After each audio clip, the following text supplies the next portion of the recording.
That may be the greatest catch I've ever seen in my life.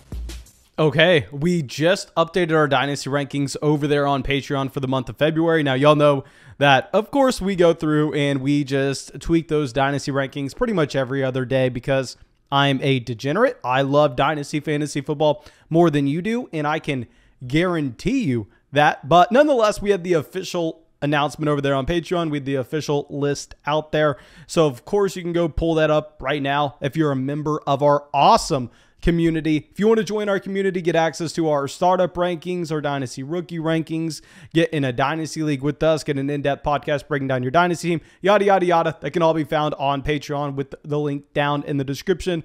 And what we're going to do is we're going to look at my rankings from January and compare them to what we have on the 1st of February and look at the players that I am moving up those rankings. Now, not every guy on this list I'm saying to go out there and trade for, because we're going to have players in this list like Joe Burrow is the perfect example that took a jump up. However, I mean, you know that every other person in your Dynasty league as well values Joe Burrow significantly higher now than they did a month ago. So it's more so moving with the market. I'm going to think that there are some clear sell high candidates as well as some clear buy low candidates, and we'll take it case by case. But of course, before we get into it, please go down there, drop a like on the video, go to the comment section. Let me know how much of an idiot I truly am, because you know I enjoy it when you do that. And subscribe to the channel if you play Dynasty, but I'm sure everybody has already. And let's dive into it. And let's just start it off with someone we've already mentioned. Let's go over to the quarterback position and talk about Joe Burrow. Now, we actually answered a question over there on Patreon with our Dynasty Q&A session on Patreon that we're probably going to do weekly from here on out about Joe Burrow and how much he's moving up our Dynasty rankings. And let me pull up this list of rankings just to give the official mark on exactly where I have him among these quarterbacks in a 12-team Superflex setting. And as of now, I'm sitting with Kyler Murray, Justin Herbert, and Joe Burrow all in the same tier. And we have Joe Burrow as our quarterback 5 overall. I mean, of course, you have Mahomes and Allen in their own tier. And I know a lot of people are going to prefer Joe Burrow over Justin Herbert. I know a lot of people are going to prefer Joe Burrow over Kyler Murray. And I will say, I think that you have a very strong argument to be made here, because with Burrow, he is in a fantastic situation. I mean, this is a quarterback that has an extremely young supporting cast around him. I mean, you have Joe Burrow himself on his rookie contract. You have Jamar Chase on his rookie contract. You have T. Higgins on his rookie contract. This should be a team that's able to go out there and significantly invest into the offensive line. I mean, y'all know I was in on this Bengals offense, particularly T. Higgins and Joe Mixon were my guys. I wasn't a massive fan of the price point of Jamar Chase, which looks laughable at this point, as he is probably going to turn into one of the best wide receivers of all time after putting up the best rookie wide receiver season of all time. I mean, I've really liked this team with the projection that they are going to continue to improve this offensive line based on the resources they should have this offseason, because they have so many other spots on this overall team that they've already figured out. And a lot of those star players, they don't have to give contract extensions to anytime soon. So I think you can be very comfortable with this Joe Burrow situation. Obviously, it's a great team. Obviously, he's a great quarterback. He's going to the goddamn Super Bowl. Now, I'm not ranking these quarterbacks from a real-life perspective. And we already talked about this in another video, so we're going to keep it brief. But I know everybody watching this right now is going to prefer Joe Burrow over Kyler Murray. And if I was an NFL general manager, which thank God I'm not, because I would ruin a team, but I would prefer having Joe Burrow over Kyler Murray just from an NFL talent perspective.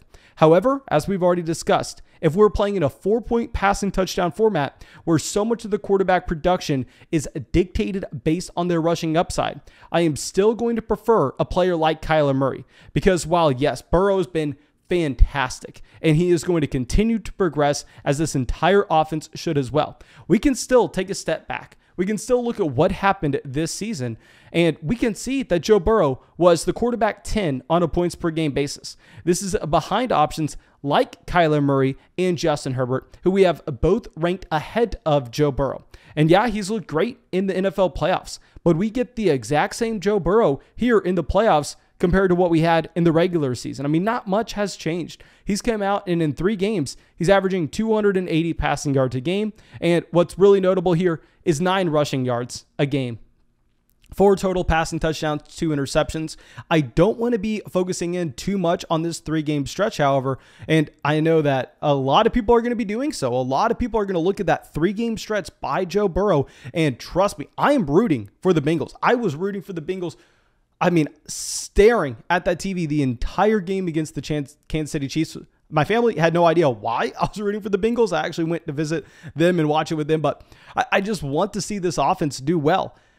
I just can't get behind a quarterback that we have not seen really any rushing upside with at all and put him ahead of other stud guys that we have seen have success over large samples that do have that rushing upside for a 4-point passing touchdown league like Justin Herbert. Justin Herbert was the quarterback 2 this season on a points per game basis, following up a fantastic rookie year. And also with Kyler Murray, I know Kyler Murray flamed out once he had the DeAndre Hopkins injury, but still with Kyler, we've seen the rushing upside. We've seen it over a larger sample as well.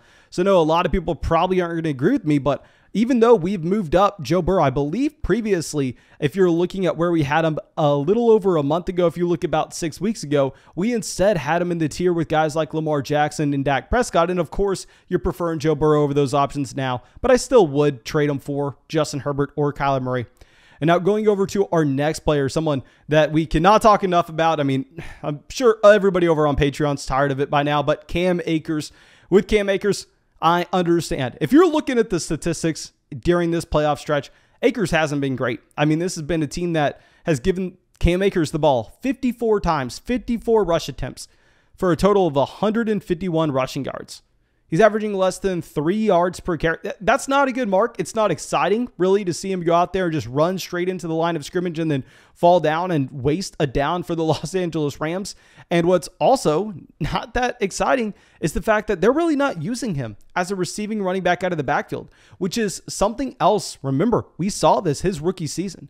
Now, I want to remind everyone that with Cam Akers, his rookie year, it was a very unique scenario where he was dealing with that rib injury, something that we talked about throughout the entire season, calling him a buy low candidate in Dynasty halfway through the year, given just the roles that you had for Malcolm Brown and Darrell Henderson holding him back. But it was because of the injury that he suffered that rookie season. I mean, he was active on game day and getting like 1 carry a game. Clearly, he was not healthy. So that's really going to skew the statistics that we had his rookie year for his receiving game usage. And I really don't think we should be looking at a 3-game sample from him 6 months removed from a torn Achilles to also try to figure out what kind of receiving running back he's going to be in the NFL. Instead, I would prefer going and looking at Florida State. I would prefer going and looking at his college target share, which in our Patreon Dynasty draft guide, we've already gone through and we've already illustrated the importance of college team target share and projecting pass catching running backs to the next level. We've determined, based on a ton of analysis, which y'all can of course all go check out, that you need 8.5% of your team's college targets to be able to transition as a good receiving running back in the NFL. Akers crushed that. He was over 12%. He was in the same range as someone like Travis Etienne. Now we're seeing him go out there and have over 20 carries in a single playoff game. This is telling me that Cam Akers probably not 100% healthy from that torn Achilles, but he's going to have the entire offseason to go through and rehab and to gain back that explosiveness. We saw Donta Foreman take 2 years to do the same thing. So if Cam Akers is doing it in 6 months, I'm excited about what we are going to have next year from Cam Akers. Let me pull up my Patreon Dynasty rankings. We actually had Cam Akers as a running back 2 in Dynasty. I mean, if you're talking about before him actually getting activated from the IR and there was any hint that he could play at the end of this year, I had Cam Akers down there as, say, the running back. Probably, I don't have the official list. I think we had him around Josh Jacobs, like running back 18, 19. But now seeing that he was able to come back, he's my running back 6 in Dynasty. I mean, I have him in the same tier as J.K. Dobbins, Alvin Kamara, Dalvin Cook. With Akers, he's an extremely young player at the same time. I mean, he was the youngest running back in last year's NFL draft. He's still only 22 years old. I'm all in on Akers. I could not be more excited. And now let's go over to a player that I just have to take my L on. I mean, I ranked him too low his sophomore year. I will flex on y'all a little bit. I actually drafted him a decent amount in rookie drafts, but beyond that, we sold him high. And then also, we were saying to avoid him in drafts this past season, and we got crushed. Deontay Johnson. With Deontay Johnson, I said it going into last year, even though we were telling people to fade him, I literally went through and just took it step by step saying why we were going to be wrong, and we were so damn wrong. Y'all know I preach all the time. Chase volume, volume, volume, and fade the efficiency of a wide receiver. And we saw Deontay Johnson go out there his rookie season, lead the Pittsburgh Steelers in targets per game. Then his second year, he comes out, and I don't know if I wanted to overlook it based on how disappointed I was when y'all know I was the idiot, I was the clown buying Juju Smith-Schuster. He comes out and he averages 9.5 targets a game his second season. Now, there are a couple things going with this. Remember, the second year for Deontay Johnson, and looking back, it's so dumb. How the hell did y'all let me get away with this? Why did y'all not put me in my place? Over there on Patreon, when we were releasing our rankings last year, y'all should have gone out and said, Mason, you're an idiot. Deontay Johnson needs to be way higher than this. I know some people told us, but everybody should have gone out there and told us that statement. With those 9.5 targets a game, he was leaving a decent amount of games halfway through. If you remember, with Deontay Johnson, this is a player that at the beginning of the season would go out there, and it happened like 3 weeks in a row. He would end up getting hurt in the second quarter, never to be seen again. He'd end up getting hurt in the third quarter, never to be seen again. And at the end of the season, he got benched for drops. So if you're looking at the per game numbers, if anything, they're a little bit skewed because, I mean, he didn't play the entire game. He didn't have 60 minutes of action. So, I mean, you could look at that 9.5 targets per game mark and say it's even more impressive than that. And for whatever reason, with Deontay Johnson, I put blinders on. We wanted to ignore it. And I wanted to say, hell, let's look at the efficiency. Let's look at his yards per target and the fact that he was the worst wide receiver, or at least pretty much the worst wide receiver in the NFL in 2020 on a yards per target basis, which we had made fun of people for doing that before. We have laughed at people putting too much weight on the efficiency of a player rather than the raw volume that they had. So for us to do that, it was hypocritical, it was horrible, and I apologize. And with Deontay Johnson this past season, he goes out there and he dominates. He's a top 10 wide receiver. I mean, if you're looking at a points per game basis, the only players to outscore Deontay Johnson in weeks 1 through 16, Cooper Kupp, Devontae Adams, Deebo Samuel, Justin Jefferson. I don't even want to throw Antonio Brown on there. He had such a small sample. So I would say he's the wide receiver 6. Throw Tyreek Hill on that list. He was dominant, and he had over 10.5 targets a game. Now, I know a lot of people are going to come out and say, well, Mason Rudolph's going to be a starting quarterback. Mason Rudolph is a bunt. Mason Rudolph, I'd be very surprised if he is the starting quarterback for the Pittsburgh Steelers. We still have free agency, and we still have the NFL draft. Who knows? Maybe Jimmy Garoppolo is going to be the starting quarterback for the Pittsburgh Steelers. We don't know at this point.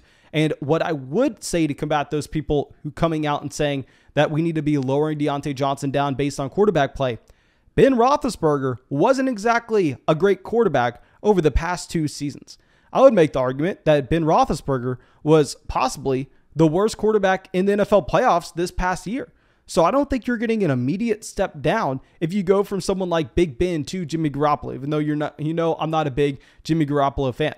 So I'm actually going to be going and I don't want to say trading for Deontay Johnson for the first time, but at least giving the man his respect for the first time. We have him as a top 12 wide receiver in our Dynasty rankings. I have him in the same tier as Deebo Samuel, DK Metcalf, and Stephon Diggs. I think we have to go through and move him ahead of guys like T. Higgins, DJ Moore, Calvin Ridley, Chris Godwin, Terry McLaurin, Devonta Smith. I have no idea why we had him in that range to begin with. I apologize to everybody. He's a top 12 wide receiver in our Dynasty rankings going forward. And now our next guy, which I need to sit here and think long and hard about, Gabriel Davis. Now with Gabriel Davis, this is the perfect example of us needing to look at the larger sample and ignore the very small one that we just had. Now, of course, everybody watched probably the best game in the NFL, I would say, this past, not past week, 2 weeks ago against the Kansas City Chiefs with the Buffalo Bills. Everybody watched that. And in that game, you had Gabriel Davis setting NFL playoff records. 10 targets, 8 receptions, 201 receiving yards, and 4 receiving touchdowns. Gabriel Davis looked legitimately unstoppable. Now, of course, that was an overtime game. It doesn't really matter. He was dominant through 4 quarters and really just put himself back on the dynasty radar. Because if y'all remember, Gabriel Davis was a player that after his rookie season, a lot of people were excited about. I mean, at some points, you were able to trade Gabriel Davis for, say, the rookie pick 201, 202, 203 in this past year's draft. I mean, at some points, you could trade Gabriel Davis for a pick that turned into someone like Rashad Bateman. Whereas throughout the entire season this year, you actually had really no use for Gabriel Davis in Buffalo at all. He averaged less than 4 targets a game. He averaged about 34 receiving yards a game, and obviously one of the best offenses in the NFL. But projecting this going forward, Gabriel Davis has to see an increase with his role. Because if you're looking at what you have in Buffalo, you have Emmanuel Sanders most likely gone. And even if he does come back, he's going to be 35, 34 years old. God knows what. Emmanuel Sanders gone. Don't need to worry about him. Cole Beasley, I don't want to say he's guaranteed to get cut. You know, we're saying that, I mean, the Cleveland Browns are cutting Jarvis Landry. He's owed $16 million and only has $1 million guaranteed. They can save $15 million by moving on from him. Where with Cole Beasley, on the other hand, here it's a little bit more of a gray area. I mean, they could save $6 million by moving on from a 33-year-old Cole Beasley, which I'd imagine that they'd at least explore. So Gabriel Davis on a team that runs, I mean, a ton of 3-4 wide receiver sets, looks like he's going to be yet again an every down player in Buffalo this upcoming season in one of the most dynamic offenses in the NFL. So with Davis, I mean, I told people the day that we had that blow up game, I had people messaging me on Patreon saying, oh, should I trade Gabriel Davis for a 2023 first? Of course. You trade Gabriel Davis for a 2023 first. I'd imagine that at the time this video comes out, that game's going to be far enough removed that nobody's going to be able to get that deal done anyway. But if we go over to a tweet that I had that day, so of course everybody just saw that Gabriel Davis game. Let me look at the exact wide receivers I put in the range of players that I would consider Gabriel Davis close to in market value, not my own rankings. I had said, let me hear your rankings between Gabriel Davis, Hunter Renfrow, Jerry Jeudy, and Chase Claypool. And I was surprised to see this, but it looked almost all over the place. Like, it looked like you could pull up anybody's response to that tweet and they'd have a different set of 4 wide receivers. So what that tells me is that the market values all of those guys in a very similar range. And I would tell you, if I can move off of Gabriel Davis and bring in Jerry Jeudy, I am doing that in a second. I am snap accepting, not even looking back from it. I'd love to know your opinion on Gabriel Davis at this moment. Now, our next wide receiver that we are going to include in these rankings, someone else that we probably should have moved up in our dynasty rankings a lot faster than we did, but he's just been steadily climbing throughout the entire season. Deebo Samuel is officially a top 10 wide receiver in our dynasty rankings. We just moved him ahead of guys like Stephon Diggs, DK Metcalf. Metcalf will be someone that we talk about in a video coming soon with players falling down our rankings. I think my Metcalf ranking was atrocious, keeping him still around the wide receiver 5 despite what we saw this season. I mean, that was like, for me to go out there and at one point rank DK Metcalf over Deebo Samuel, that was me just saying, DK Metcalf big, DK Metcalf fast, me like DK Metcalf. That was like, I mean, caveman logic thinking, because you're looking at Deebo Samuel, only 26 years old, coming off a season where through, I mean, just the regular season, 1,400 receiving yards, almost 400 rushing yards, and 14 total touchdowns in 16 games. Deebo Samuel, you don't need me to tell you, he was a dynamic weapon. Now, what I will say is I'm going to be looking to sell Deebo Samuel.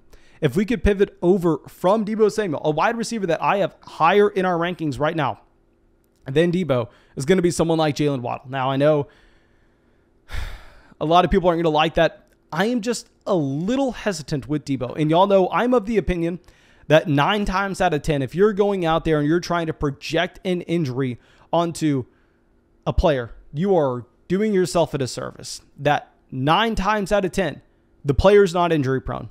They were unlucky to have a string of 3 or 4 injuries that go together, and you see the entire dynasty community overreacting. Very similar. Think about Keenan Allen earlier on in his NFL career after a kidney laceration. However,